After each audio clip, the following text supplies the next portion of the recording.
दर्शनं देवदेवस्य दर्शनं पापनाशनं दर्शनं स्वर्गसोपानं दर्शनं मोक्षसाधनम् दर्शनेन जिनेन्द्राणां साधूनां वन्दनेन च न चिरं तिष्ठति पापं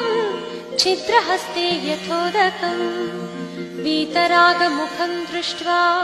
पद्मरागसमप्रभं नेकजन्म कृतं पापं दर्शनेन विनश्यति दर्शनं जिनसूर्यस्य संसारध्वान्तनाशनं बोधनं चित्तपद्मस्य समस्तार्थप्रकाशनम् दर्शनं जिनचन्द्रस्य सद्धर्मामृतवर्षणं जन्मदाह विनाशाय वर्धनं सुखवारिधे जीवादितत्त्वप्रतिदर्शकाय सम्यक्त्वमुख्याष्टगुणाश्रयाय